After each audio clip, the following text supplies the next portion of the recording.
Welcome to the Mindless Show. I'm Mr. Mindless, your host, and this is my guest, Kazuma. Kazuma. It's his first time on the show. Congratulations. Thank you. So today's topic is cult films, and as you can see, it's very average. Culty. It's very shut up. It's the normal setup of the show, just talk show, because due to response of the morning show episode, which was quite bizarre. R.I.P. We were told that we should, due to audience response, that we should probably just, film a conventional episode or two. So we're doing a double feature of cult films and pretentious films. So That's very pretentious. yeah. So we're going to start with our, I don't know, how long does the usual show go? 45 to an hour? Yeah, around there. Set myself a timer. And we'll start off. What's your favourite cult film? Wow. How can you not go wrong with The Room? It's a very conventional kind of film, isn't it? Like, everyone says it's their But favourite. Wiseau is a master. There is no greater director than Tommy Wiseau. I mean, there kind of is, though. Like, But is there? yes, there is. There are so many better directors than Wiseau. Well, Apparently he's only done, Wiseau what, 2 films is now? a great American man, and He's only done 2 films? but he's making a third. No, the second film came out just like a week ago. Oh, really? Yeah, best fiends or best friends. Like it's Best fiends Friends. with the R in brackets. Yeah. Well, I don't know if I'm watching tomorrow. That's it. That's it. It's out at cinema yet. I don't know if it comes out in Australia anytime soon. It probably won't. Fuck. Yeah. Yeah, well, But why does everyone say The Room is their favourite? Just because it's so poorly acted? I think it's why everyone sees it as their favourite. It's because it's so terrible that it's good. Because a lot of people. How can you not go wrong with, like, Lisa? Like, Lisa's the best character. Oh, yeah, best character arc in any film ever. Yeah. But like everyone's always when they think about cult films, they think about like how they're all like bad and whatever. Like you think Planet Nine from Outer Space, you think The Room, you can even think of Santa Claus vs. the Martians, that kind of stuff. But then sometimes you're getting confused bad films and cult films because cult films have their following. Yeah. Whereas so of course The Room and Planet Nine, The Room. I feel like The Room is a cult has film. A following. Yeah. It has a following where people go around America and watch the film. Yeah, I mean, we have a local cinema here that The plays it Nova. every Friday night or Saturday night or whatever. Yeah, Once a month. Saturday. Once a month. Yeah, once a month every Saturday. Oh. It's a Saturday a month. Yeah, Saturday a month. Yeah. Where they go in the Nova, you watch the film, you get, I don't know how big the popcorn is, but you get some popcorn for free. And basically it's fun. And Because you can get, spoons. yeah, You and can throw spoons. spoons at the screen. Yeah, you can throw popcorn and spoons at the screen. Like, what cinema does that? A lot of them actually. When it comes to The Room, like. True, yeah, I mean, but- Rocky Horror Picture Show, another cult film. People dress up in the character costumes, or they have a live performance of people reenacting, doing extras as extras from the film, kind of thing. Like they're doing a thing on the stage while the film is playing, and they're like dancing to it. I don't know how it works exactly. I've only seen images because I don't really want to go to a sing along. It's not really my thing to go to a sing along of a film. Like, I mean, even jukebox musicals for that matter aren't exactly my kind of thing. But on the notion of cult film, I'd look at my favourite director, which is David Lynch, because he's very much has a cult audience. Mm-hmm. Like we've got the Astor in St Kilda, which are doing their thing now, where it's like every Monday night they're showing the chronology of Lynch releases from obviously Eraserhead through to Inland Empire. Is this every single Friday? This is every single Monday. Oh, Monday. Every Monday, yeah. Okay. From like 7:30. It's pretty great actually. How do they do that? How do they fund that? Do a lot of people go? Quite a few go, because I mean I saw Eraserhead and Wild at Heart last year at the Astor, and they were decently popular. I mean the Astor has such an interesting range of films and only show it like one film. Like once they show the one film, they don't really show it again unless it's like a seasonal thing or whatever. like, or if they're bought out, like, from Disney because of Last Jedi, they just showed that for, like, 4 weeks straight over the Christmas period. But, like, I saw Eraserhead and Wild at Heart, which they're showing again this year. I saw them at the end of last year. Or mid to the end of last year. And, like, it's weird enough to say that because I didn't exactly know why they were doing it. Yeah. Like, sometimes they just do it because they just get the prints, and they're like, hey, let's get the prints. But I think they just, this year, they're like, hey, we actually got all the prints. Let's just show them all week by week. So you've got Eraserhead, you've got Elephant Man, there's, like, Blue Velvet. What else was there? There's, I think, Wild at Heart. No, there's Dune. I should mention that one because even though it's not exactly a cult film, because it's based on the book property. With the games as well. Yeah, and the books are very, like, popular, but the film, I haven't it's really not. looked into the books. I know a lot of nerdy people who love the books. Like, it's like their own Lord of the Rings, because it pretty much is, in a way. I don't want to compare it so exactly, because I've never read This Dune. is a sci-fi version of Lord of the It's like, I don't know if it's sci-fi exactly. I think it's still fantasy, but I think it's more sci-fi fantasy. Yeah. But yeah, so he did Dune as well. Then, like, the week after that, you've got Wild at Heart with Nicolas Cage, which is a pretty great film, I must admit. You've got Fire Walk With Me, which is the Twin Peaks prequel film. That being my favourite show. Cough, cough.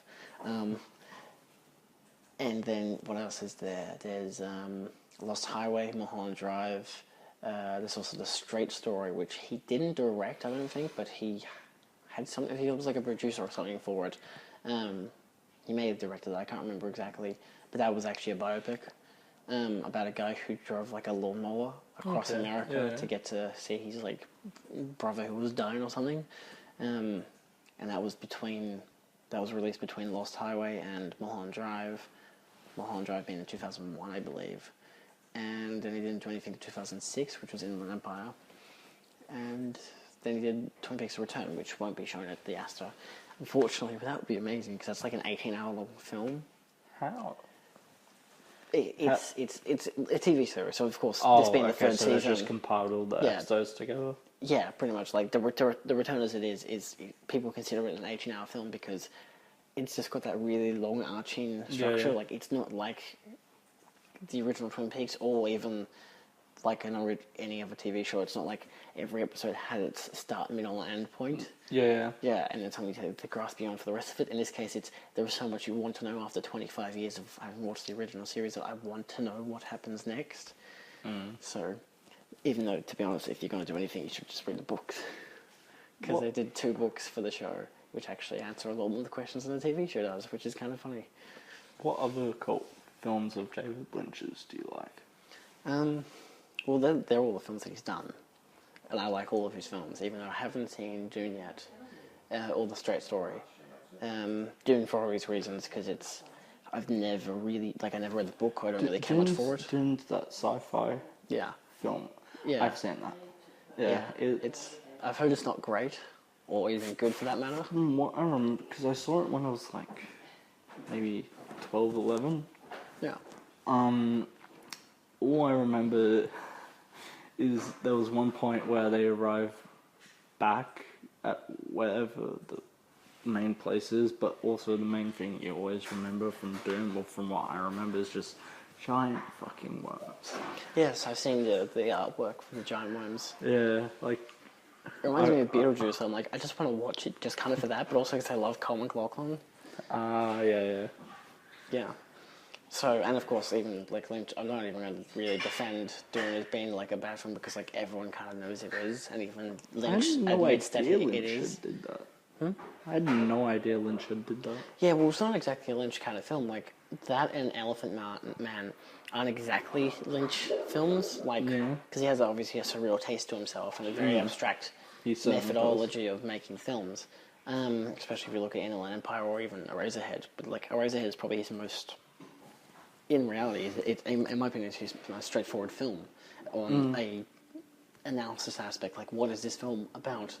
It's simply about the struggles of, like, parenthood is what the film's about. And it's so randomly shown. It's quite actually... It's very artistic. But like Elephant Man was made for the average audience, but like his kind of surreal take was the Elephant Man himself, like the effects, the makeup effects and whatever. And then Dune, he kind of accidentally got himself into in a way, but it was more or less because they're like the big studios are like, we want you to make this film. We think you could like put like a really good take to it or whatever. And I don't exactly know if it was more studio interference or like less creativity from Lynch or whatever, but it just didn't end up like anyone really wanted it to. That's unfortunate. Yeah, well, I mean, I don't think there's never been a good adaptation of Dune, because comparing it, like, how can you fit like a 1,000-page book into a 2-hour-long movie, or hour-and-a-half-long movie even? Unlike The Hobbit, split it up into multiple films. That's a good idea, isn't it? Yeah, that was a great idea. That was totally worth my life. I haven't even seen the extended editions because it's such a waste of time. recently, I went into readings like a few days ago, and I walked by and it had The Hobbit, and I thought, I know there was just the one book ages ago. Now there's the three. Like there are 3 books for The Hobbit. Yeah, it's kind of confusing because it used to be the one book. Because it only is one book. Yeah, it's like a 200-page book. I think what they've done now is either rewrote books for the film, the films, but yeah, because it could be like a movie tie-in, because they sometimes do that with books. I think so. Well, I could be wrong, but I'm pretty sure it said The Hobbit, and I'm pretty sure I saw the Battle of 5 Armies on one of them, so I'm guessing it's the tie-ins, just probably part of the book might be original and part of it might be from the film. Yeah. Or maybe it's like the actual scripts of the film. That could be potentially what it is as well. Yeah, because you want to read those scripts. I'd love it too how, like, I'm not even going to get into the argument of, like, The Hobbit as being a prequel, or if it's good or not, because you can simply just watch a good... They've only done one part currently, but Lindsay Ellis, she does video essays on YouTube, has started, I think it's maybe a 2 or 3 part series on The Hobbit. Okay. And it's like the first part goes for like 40 minutes, and it's just worth listening to, just as someone who has read the books, has watched the films, and realised, like, in its own way, that The Silmarillion is actually a bit more of a prequel to The Hobbit than The Hobbit is, because The Hobbit was not made with the sequels in mind. Yeah, and it's a children's book. Like, I was like, I'm like, when The Hobbit came out, I was like, I'm gonna read the book, and I got like 4 pages in. I'm like, damn, this is for kids, and I stopped reading it because I'm like, it is for kids. Yeah. Last Lord of the Rings isn't. No, it definitely isn't. Yeah, that was my childhood. I don't mind. I actually liked it. What other cult films? Wow. You can't go wrong with the Japanese Battle Royale film. Battle Royale, yeah. Well, I mean, I've got the Blu-ray now, so yeah, definitely can't go wrong. Yeah, that was, for I guess, how could you even describe it as a film? Eye-opening to Western audiences, I'd say, because they're probably not used to that sort of film. Yeah, well, especially to be fair, it's on a basic level, it's like the Hunger Games, but better. Yeah. And like original. 100% and original. Yeah. Well, the Hunger Games was a rip-off of Battle Royale to begin with. Yeah, of course it is. Like, if anyone ever says, well, the Hunger Games is completely original, sure, the storyline might be, but everything is taken from Battle Royale in some sort of way. Yeah. Except not so Americanized. Yeah, that too. And like, Battle Royale is so good. Yeah, like, it's about a game, well, with Hunger Games, for instance, it's about survival as the last person, like the Risen of Battle Royale games for, which Battle Royale or Royale comes from Battle Royale. But going along with that is Hunger Games, as you said, is Western, and it's just Western approach, and in that you think there's going to be also violent a franchise deaths. approach as well. Yeah. That too, but also like you think it's going to be like very violent because it's about the last person surviving. It's not really. No, because it's a teen film for with teenagers as the Yeah. leads. It's just, But it's oh look, this person was taking hit by on an arrow. Where's the blood? Nope, there's no blood. They're just dead. Yeah, they just die. Whereas Battle Royale, the Japanese film, so- is much more gruesome. Yeah, and this is You like don't see decapitation. You don't. no, well, I can't remember if you do or not, but I No, definitely know but that you it's definitely got it's told blood. Yeah. But I mean, these are still, I don't even, because they're all teenagers still. Like, Yeah, they're because still Battle Royale, teenagers. it's like a class of teenagers have like put onto an island and they have to fight for like survival, like last man standing. Yeah. Thing. Yeah. It is. It's exactly that.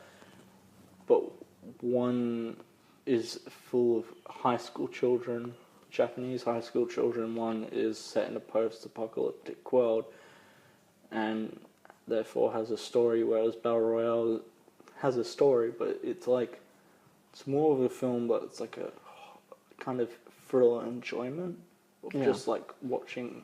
If people are into like watching films where it's all And there's no real like social like commentary No. from Hunger Games. I mean, like technically, you could say like Oh, the third and one Hunger- is because oh, of the like Hunger Games. totalitarianism and whatever. I'm like, Well- yeah, but there's no real world application for that anyway. yeah. So it doesn't really matter. But like Battle Royale is a commentary on students not paying, like kids not paying attention to like the real world and the Yeah. outside world, to the point that they didn't even realize that the Battle Royale actually has happened before. Yeah. And it's like a yearly thing, pretty much. Yeah, like they didn't realize it was, as you said, because they didn't pay attention. And, Yeah, they're so self-obsessed in their own world. I mean, there's even 2 cuts of the film. yeah, And one of the, I think, because I haven't exactly seen the director's cut, but I think I'm very sure you have, because we saw the theatrical cut at uni, so in a theatre. I wasn't there for that, but I've seen it already. Yeah, well, anyway. I was there and I did see that, and I remember, I'm very sure you were there. No, I was sick. Maybe it was someone else who mentioned it, but whoever I was watching it with mentioned that there were 2 cuts of the film. The second one, the other cut of it expands on like them and their school life, like shows the whole basketball game where it introduces all the characters and stuff. Yeah. Whereas the theatrical cut just shows them as students and then just throws them into it. Yeah, I think I've only seen the theatrical cut. I wouldn't be able to say if that is the other part is true, but I believe it would be. Yeah, but it's one of those like director's cut that's like, I don't know if it's a question of is it necessary, but more or less does it add to the film. original? Yeah, like Donnie Darko, which is a cult film. I've got the 2-version cut, which has theatrical and directors. I watched the directors thinking that, like, of course, yeah, director's vision. That's what they want us to see and whatever. But it's more of, it just makes it more of a general audience kind of film. Like anyone can watch this film and it won't really put much onto you. Like, so, and like I especially had told my another friend of this, and they were like, yeah, you need to watch the theatrical cut instead, because it's one of those films where the theatrical cut is actually better than the director's cut. Yeah, it's well, people going like that with I remember when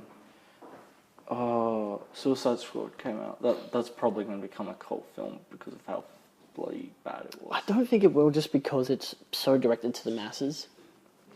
Like, it's True. so... It was, like, it's not a cult film as in, like, Well, it's the not kind going of to film... be a cult film now. Cult films take a while to become cult films. So Yeah, I mean, like they're the- not a cult film overnight. Yeah, I mean, Or on over a year. what was it? Actually, no, it depends. Like, Eraserhead and Rocky Horror were both cult films because they were midnight screening kind of films. Yeah. What was the film I was going to say? A Cure for Wellness. Literally on the cover, it says a cult movie in the waiting. I'm like, you can't really just label it a cult movie in the waiting, because it just makes it like make you think it's kind of pretentious. Or at least the advertising for it is. It's like, oh, it's definitely going to be a cult film. I haven't actually seen it yet. I've been wanting to see it. I've got it on Blu-ray and I haven't seen it yet. Yeah, that's a film I've been wanting to see, but then I look at the trailer and then it looks all really weird, and I don't feel like watching it. I like that kind of stuff because I like to kind of... Because, of course, that's why I like more cultish films, because I like the more abstract and surreal things, stuff that either really excels in the visual and sense of the film,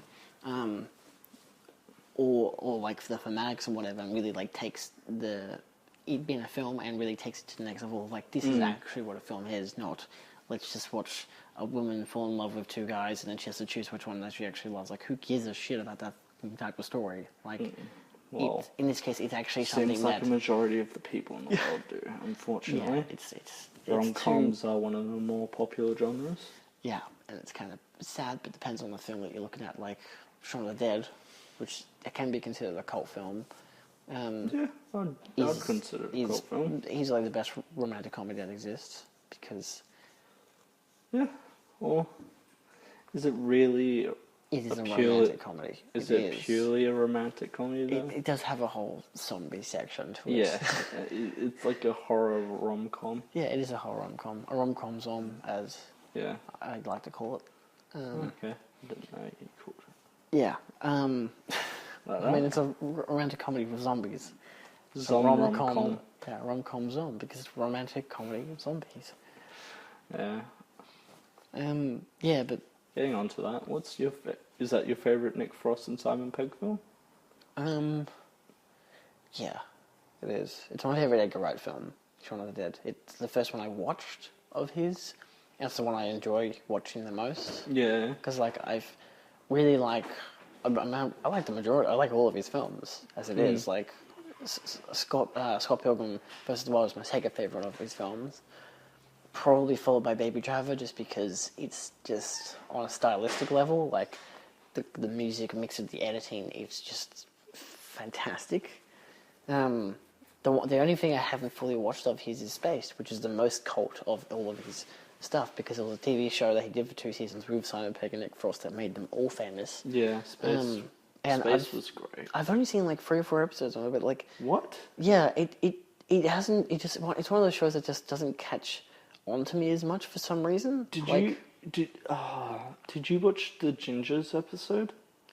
I don't think so. I've only watched like the first 4 episodes, and yet it's one of such those a shows great that's like show. I feel like I should watch the rest of this just because I feel like there's something really like... If there was like a cult diamond in the TV rough. show, I would say that's a cult TV show. Yeah, I think it is. It is considered a cult TV show from like all audiences because they're like, yeah, Edgar Wright Space cult, definitely. Yeah. Like Baby Driver, I wouldn't consider to be cult. Scott, No. I'd probably say that his first 2 films, like Hot Fuzz and Shaun of the Dead, are, and you can technically... Hot Fuzz is 100% a cult film. You can pretty much say that the whole Cornetto trilogy is a cult trilogy. True. It's hard to argue with Scott Pilgrim versus the Wild exactly because it's... The World.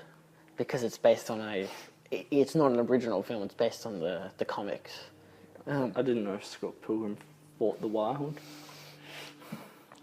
And then you've got Baby Driver, which was definitely not a cult film. That's to the mass audience? That was a mass audience film. Because it's got Kevin Spacey. We were talking about him earlier. That lovely man. Good actor. Sad that shit happened. No, I'm in defense of him. Just I've grew up watching films with him in it, so yeah, same. But it's just sad that someone does something like that. Like, let's not get into the politics and make this a fun topic. But yeah, no, Baby Driver it has quite a cast on it. I mean, even fucking Scott Pilgrim vs. the World has a great cast to it. But all of them were like start-up actors at the time. Like they weren't big actors. Like Brie Larson is in it, for fuck's sake, and she's going to be in a bloody Marvel film. Yeah, I was going to say, it wasn't like most of their careers basically pushed out of that film. Yeah, pretty much. Yeah, that was like most of the joy of Edgar Wright, is that a lot of his stuff pretty much made a lot of people's careers. I mean, his own stuff made his own career, like with Spaced. But yeah, it's just like to the point that like Spaced was such a cult cult show that if you watch Shaun of the Dead, they actually had references to Spaced just through the actors. Yeah. I'm just like their characters. Yeah, because I never knew that. Like I was always like the big meetup scene where they find the opposite team who are like the same pretty much people. I'm just like, oh, I get it's a gag because they're exactly the same people. It's just other like semi-famous actors who are British. Yeah. But no, it's actually more of a reference to Space than it is a joke on the fact that they're exactly the same people. I could be wrong, but is the Black Book's main character in... Yeah, Shaun of the Dylan, Dead? Dylan Moran, I think his name Yeah, is. Yeah, he's the one with black hair. Yeah. Yeah. the one who's totally not in love with the main character's girlfriend. Yeah. Yeah, that trope.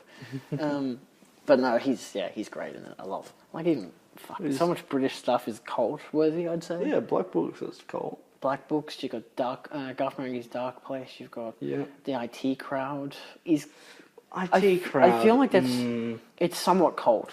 It's somewhat cult, but it then because I feel like hard it to say. isn't because it got to the mass audiences in the Yeah. sense that it's like The Office. The Office wouldn't be considered cult because it's not just it became pretty much I'd say the American version of it, because of the American version. The British version became less cult. Like Shameless was kind of a cult TV show, the British version, but then the Americans made their version, which is still going after like 7-8 seasons now. That's what I was gonna point out with IT Crowd. It got an American made. It had an American pilot, which was garbage, and they never made an actual show out of it. And then they've decided that they're going to actually try and make it. Which is sad to hear. Also, I was going to say The In-Betweeners, but once again, that is also probably not a cult TV show because it has an American... It actually does have an American season. Where Skins is the same, has an American season, what would you define cult? Comparing to cult is something that has a big audience to it, but like big but small, like people who obviously are cult following, they follow it like an actual cult, like not like it's a religion like fucking Star Wars, but like a David Lynch fan like myself, I'd consider his work to be semi-cult, depending on which films you're looking at. Because like Twin Peaks is still a cult show, even though it was released in TV and it was big enough, but it was even from like its first airing, everyone's like, it's a cult show because only particular people were going to watch it. Especially with the return, particular people were going to watch it because that became an even more particular thing, but it became less of it's a sequel to, it's like a continuation of Twin Peaks, and more of it's a continuation of Twin Peaks meets all the rest of David Lynch's work combined into one TV show, and it is fucking amazing. But it's it's a very particular kind of thing. So a lot of cult stuff are for particular audiences. Yeah. Like a store that I go to buy DVDs, they popularize a lot of cult films because they have literally a cult film logo on a whole section of DVDs, and that includes like films like Amazon Women on the Moon. Is there any Simon Pegg Life Force? pop vinyls? Pop vinyls, yeah, I think they've got some for Shaun of the Dead and like some of the Cornetto trilogy ones. I don't exactly know. Okay, because Definitely Star Trek ones. Yeah, I forgot about that film. Yeah. Oh, do they do Mission Impossible? He's probably in. I don't know. Yeah, he's in that, but I don't think they did any pop vinyls for it. Why are we talking about pop vinyls? Because you got onto them. And how I did. They had a whole cult section. I was talking about DVDs. Oh, okay. Yeah, I wasn't talking pop vinyls. I mean, pop vinyls are in its own way like can be a reflection of a kind of a cult group. Like they did Twin Peaks pop vinyls, for example. But would that aren't they more so just popular culture rather than cult? Yeah, because that's the thing. Is there a difference between pop culture and cult? And I don't think there is. They're two different categories, but blend. Like Twin Peaks. They're similar to each other, but they're not the same. Yeah, like Twin Peaks is cult, but it's also pop culture. Yeah. Yeah, so it depends, because again, everything is pop culture.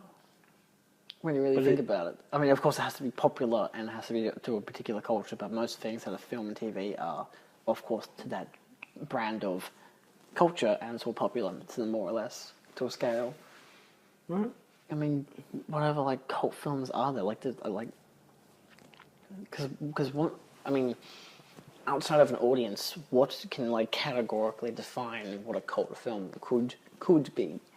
It has, like, I'm just going to use The Room as an example. The Room failed miserably from what Tommy Wiseau wanted, and it then became something else where in the biopic, his realization is during the screening, the premiere, but I have no idea if that actually happened. In real life, it was like actually a couple screenings later, he realized that people came to rewatch it and watch it again because because it was a cult. It was like, because we want to watch it because word of mouth spread to like, it's such a bad film, you have to watch it. And they're like, all right, well, let's watch it. And he realized that what he was making was, what he had made wasn't what he was trying to make, which was like a big drama or romantic drama kind of piece. Yeah. Instead, it became this really bad film, and he embraced that. Yeah, and which was good enough, of course. In the film, the Disaster Artist, they made that go real quickly. Of him, the first screening. Of course, I've realized that all the audience loves it because it's so bad. Yeah, and I'm giving going to a embrace speech that at the end. Yeah, I purposely made it bad because I'm a genius. I'm like, it's not how it worked. Even in the book, it doesn't say that. Like, it says it's a couple screens later, but because it has to be a conventional film for American audiences. But even the book, though, even the book is supposed to be not fully true either. Well, it depends on. I mean, again, it depends on whose perspective you're looking at. Because you could look at Greg Sestero, who's like wrote the book, or Tommy Wiseau, who's like 90% of it's true. So like, or something like that. Like, he actually said that on like a late night talk show because he's become so famous now because of The Room and The Disaster Artist has repopularized that for a general audience, which kind of makes you think, is it still a cult film? Yeah, no one knew where he was from until like a few months ago. Well, not like last year. Yeah.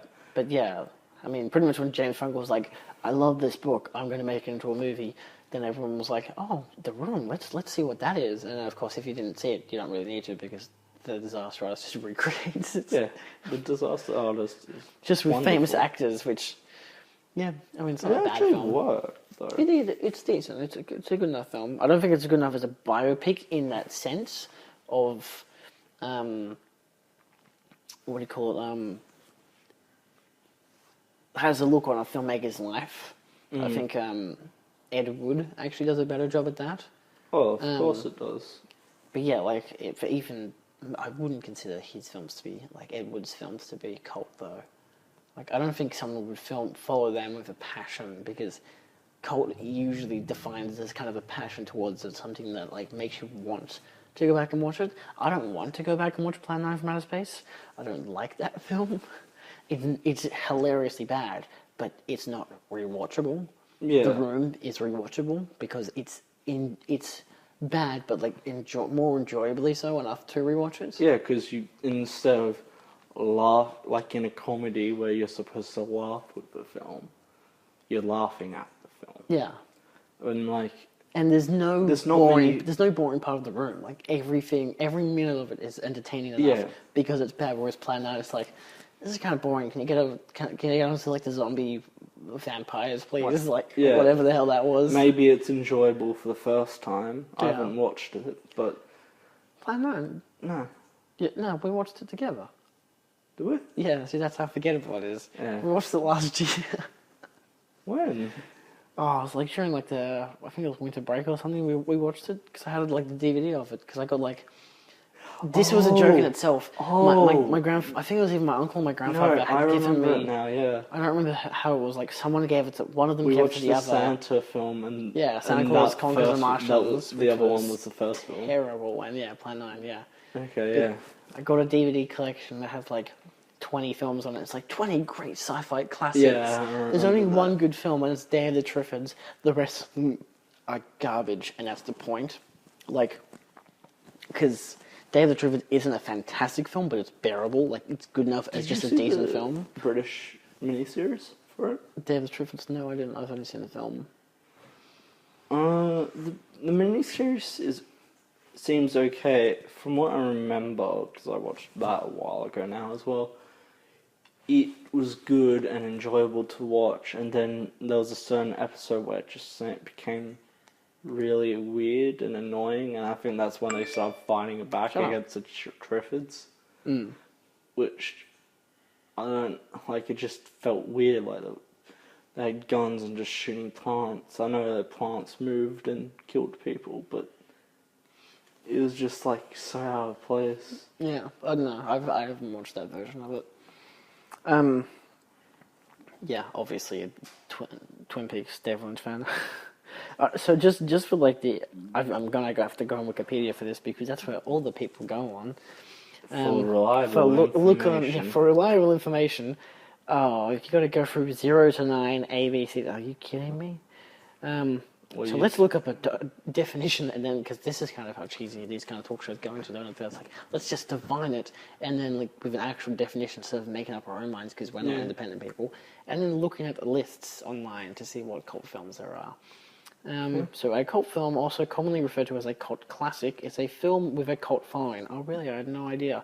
Obscure or unpopular with mainstream audiences, and often revolutionary or ironically enjoyed. So niche or just terrible, like basically niche films or The Room, laughable, terrible. Yeah, like it's either bad films or like artsy as shit films. Yeah. Like David Lynch would be artsy as shit, but then some of his films, a lot of audiences would either consider to be artsy bad because it's artsy or just bad. Like depends on how you look at it. Yeah. So let's take a. So this is 0 to 9. So these are the. Wow, there's no. 28 Days Later is considered a cult film, really? Yeah. Interesting. I'm not surprised 28 Weeks Later isn't on there. Yeah, of course, because that's. No. I mean, I have them both on a one-pack collection, but still. The 400 Blows by Francois Truffaut, because a lot of Truffaut films are cult. But that's because it was, again, artsy films, because it's the French movement. God, a lot of these are... Oh, the Seventh Voyage of Sinbad, I have that one. I didn't know it was a cult film. Okay, that was not very much... So I want to see a different list. Something that's more easy to look through, because this is like literally looking through ABCD. Alright, so... Okay, yeah, Google. We're just on Google. So we've got Rocky Horror. Yeah. Have you seen that one? I might have. I think I probably saw it when I was a bit younger. I've seen it about like 4 or 5 times now. Yeah, It's very good. With me, I watched lots of films when I was younger, and I don't remember them. Yeah.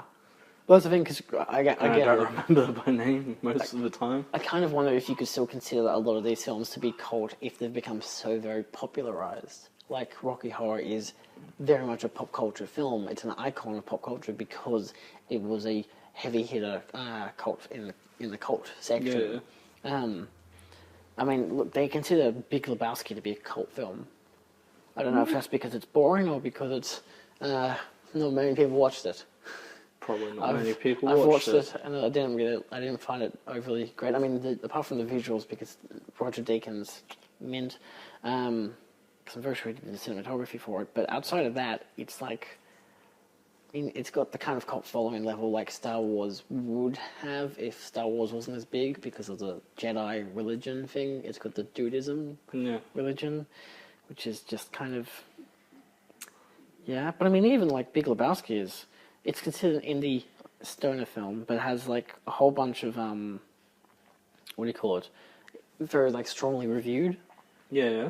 Well, like, a cult film can still be like good in the sense of a good film, but like still be cult in the sense that like it's, as I was saying before, a niche audience. Like, there's one film called The Warriors. Have you seen The Warriors? No. Again, another one that's considered really highly on the rating scale. Eraserhead, obviously, David Lynch's first film. The Room, obviously, Donnie Darko, Plan 9 from Outer Space. See, Plan 9 is still considered to be a cult film, yet I just think it's a bad film. Again, that's where you get your confusion wrong. Is it a cult film or is it a bad film? It's a bit of both, but more on the bad film level, whereas... When we watched Plan 9, I could tell it was, like, I can see how some people could consider it, like, with The Room, funny bad, in the sense, some, like, the UFO scenes are just so bad. The zombie scenes, some of them, like, just out of whack. Or most of the tombstones made of cardboard. Like, I can just tell... It's just because it's, like, cheap budget, but, like, even, like, The Room has, like, big budget, and, like, The Big Lebowski, big budget, yet still considered cult. What would you consider big budget? big enough that you can't really tell that it's fake. Like, The Okay. Room has enough of a budget, which I don't even know if they've ever defined a budget, but, like, you can't tell that it's a fake. Like, none of it feels fake as if, like, inside the film, because, like... So like not even the rooftop scene? This, outside of the green screen rooftop scene, everything about it looks like... It feels like an actual film. Not you even know. the real dog. That seemed fake. There was a dog? In was the that room.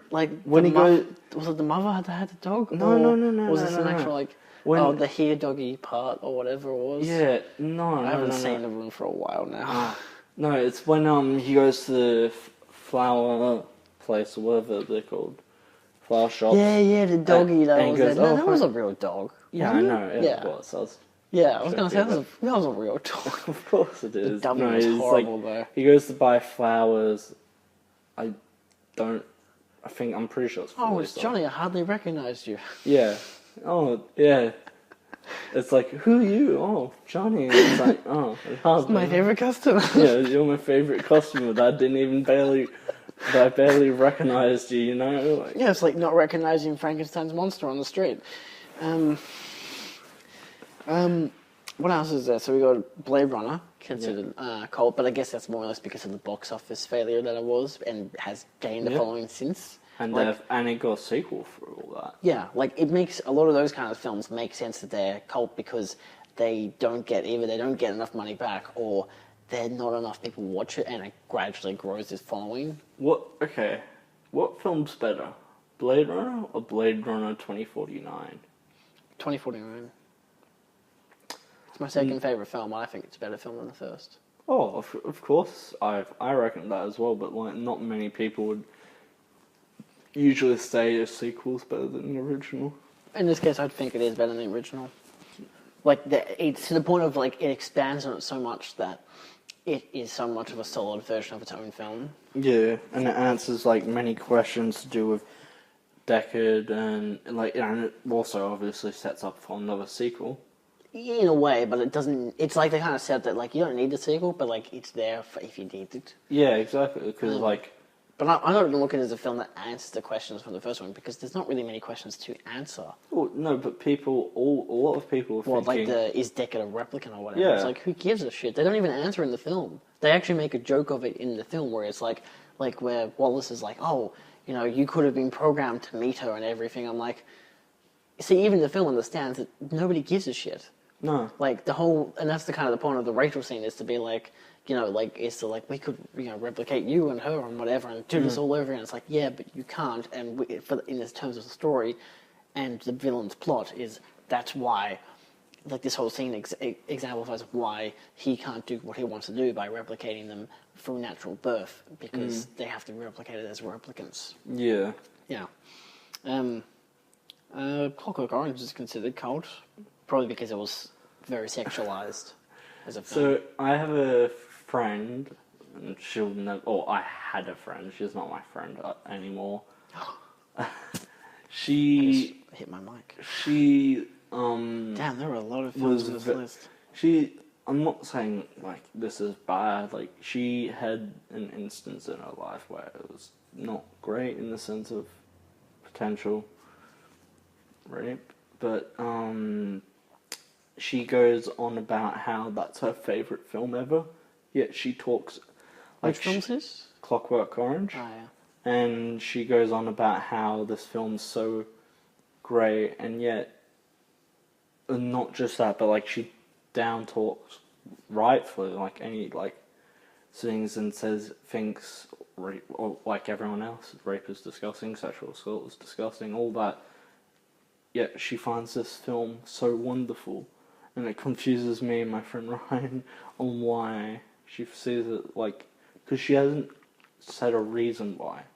She just says she sees it as her favourite film. Okay. Which is, from her position, you would think she would hate it, because it portrays something that nearly happened to her. Yeah.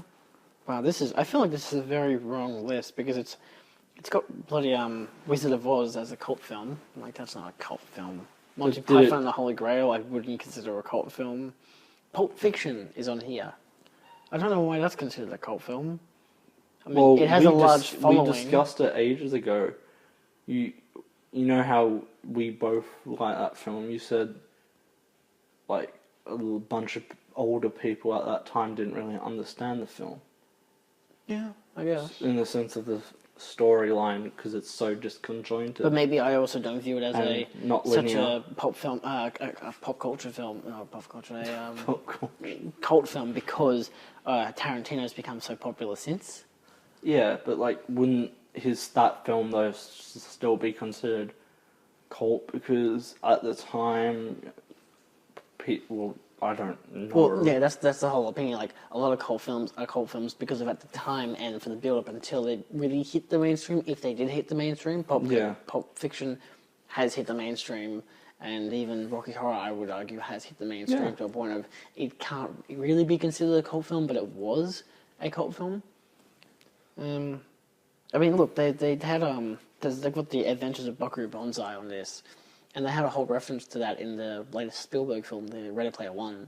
Like, they had a whole thing. Yeah, I saw it the other day, and they had literally a whole thing where he has a costume change because it's the main character's favorite film is Buckaroo Banzai, and that's the costume he wears. I'm like, that's a very kind of obscure reference because it is in itself, it's a cult film that this popular film is referencing pretty strongly. Like, even though it's not really about films, Ready Player One references a lot of stuff. Like it's a reference to the movie. A reference, yeah. Yeah. What you said, it is reference to the movie because it's just filled with so much stuff that it's just filled with so much stuff that should be and shouldn't be there. I haven't seen it, but I know there's stuff that shouldn't probably be there because it's filled with too much stuff. Yeah, it's got quite a lot in it. I don't know. Yeah, it's a pretty good film, I think. Decent enough. I remember going through Reddit, and there was someone on the PS4 page of Reddit going, Knack had a big part in Ready Player One, and in the sense that he created like an ice bridge. Who's this? Knack. You wouldn't. I probably don't know him now. You wouldn't know him because he's not big. If there was a cult game, Knack would be a cult game. Yeah, well, I mean, they even have the bike from Akira, which is also considered a cult film. Yeah. Do you know where the old iOS charger is? Like for the old iPhones. Yeah. There's probably one in my room somewhere. I don't know where it is. Someone stole my one, and it's the only way to charge the Interesting. I've got two more films to actually talk about in terms of cult, or at least in this case, because I'm talking about this is not just cult films; it's cult films and the fantastic. Yeah. Because I forgot that that's actually the title of the episode. But yeah, like in this case of a fantastical film, I would argue Swiss Army Man, which potentially I feel like that film will become cult in its own right in time. Because again, cult develops over time, and only came out in 2016, and it even has like Daniel Radcliffe in it, so like it has a big actor and Paul Dano and that woman who I can never remember the name of, who's in 10 Cloverfield Lane and the Thing remake, and Scott Pilgrim. God damn it, I can never remember her name. It's fine.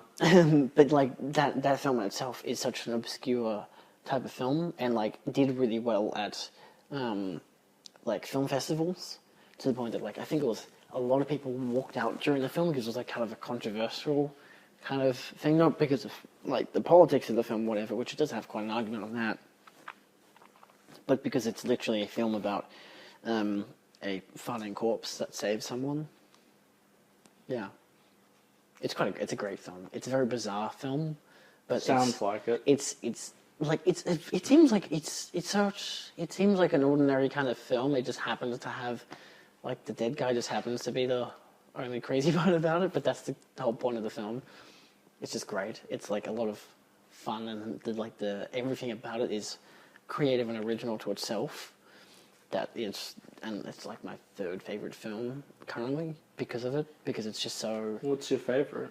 My favorite, which is the one I was going to talk about, Evil Dead 2. Because the Evil Dead franchise are considered cult films. Of course it would Even be. Ash vs. Evil Dead, the TV series, which is currently airing, is still considered cult enough. Like, obviously, it's doing well enough to earn its third season that it's in right now. Jesus. Yeah. When did that start? Was it 2015? I think it may have started 2014, 2015, because it didn't do anything. It may have been 2015 first season, 2016 second season, nothing in 2017. The third season came out. It's 2018 run. Yeah, because they had a problem with producers and whatever. So yeah, but yeah, like the Evil Dead franchise is definitely a cult franchise. Like to the point that I only knew about it because a friend had referred it to me. And it's one of those things, it's like, like Watch Mojo's top 10 cult films list, Evil Dead 1 or 2 would probably be in it. And I love Evil Dead 2. I don't even need to describe how much I love it because you can just watch the film and be like, yeah, or dude, what the fuck? I mean, it's a very, like, that's the kind of thing where I feel like that's like the kind of divide between like The Room and Plan 9 because it has the cheesy effects of Plan 9, but it still feels like a film, like The Room does. But like there are even shots where you can tell, like you can see the overhead lights and stuff like that. And you can see the strings and the flying demons and stuff like that. And like, but like the film like kind of understands what it is to the point that it's like it enjoys what it is.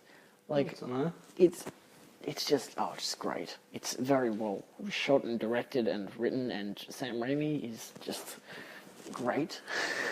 This is my second favorite director because of it. I mean, he even did the Spider-Man trilogy. Like, that's someone who goes from cult films. Mm-hmm. Yeah, because he did Evil Dead 2, and Army of Darkness, which is Evil Dead 3.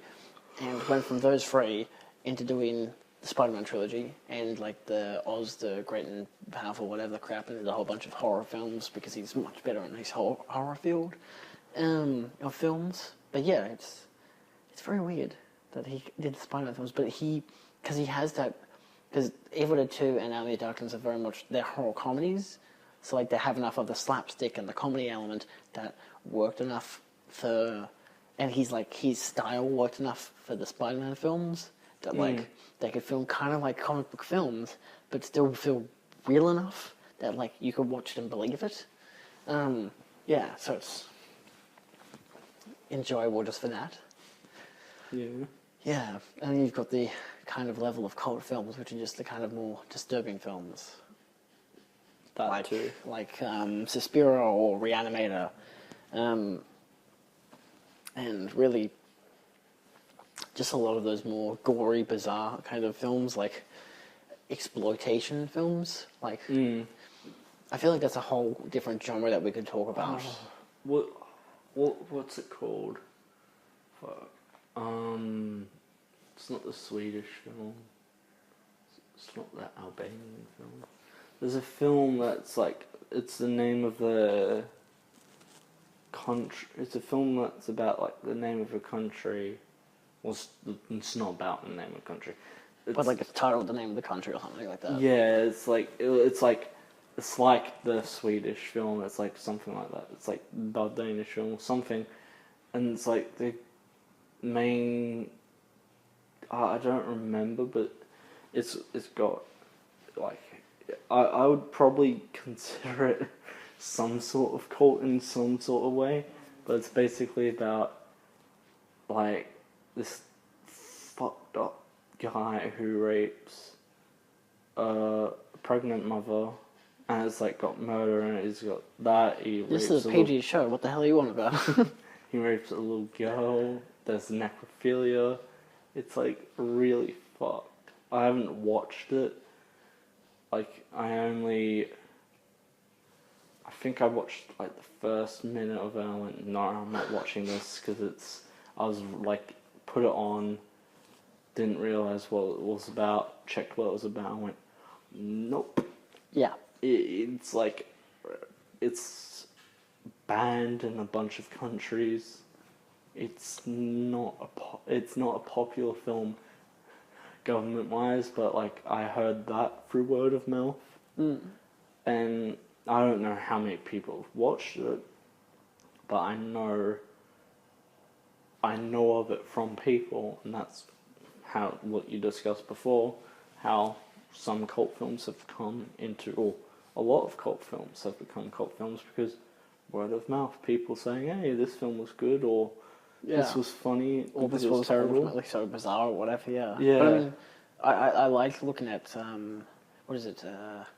Exploitation films as cult films sometimes because some cult films are exploitation films, like Now it's a good one. I wouldn't want to call Cannibal Holocaust a exploitation film, but like it's that kind of it's kind of like a kind of grungy like 70s style of film, like Man from Hong Kong, for example, which isn't exactly an exploitation film, but it's the kind of things that's like, you know, a lot of, you know, naked chicks and stuff like that, who are just naked for the point of being naked, not for anything else. Like it's in the title of exploitation, and a lot of those are cult films because they gain a cult following because some of them are better than others. Like I could probably look up a good named one, but I don't really think there's much that I could really add to it. Like it's kind of obvious. Okay, the first thing that popped up, Showgirls.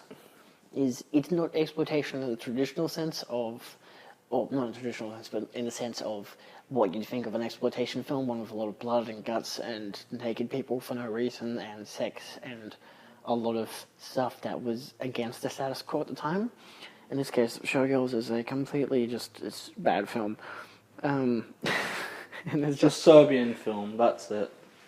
What's it called? A Serbian film. It's literally what it's called. Yeah. Wow. A Serbian film. Banned Spain, Germany, Australia, New Zealand, Malaysia, Singapore, Norway, South Korea, and was temporarily banned in Brazil. That sounds like fun. Yeah.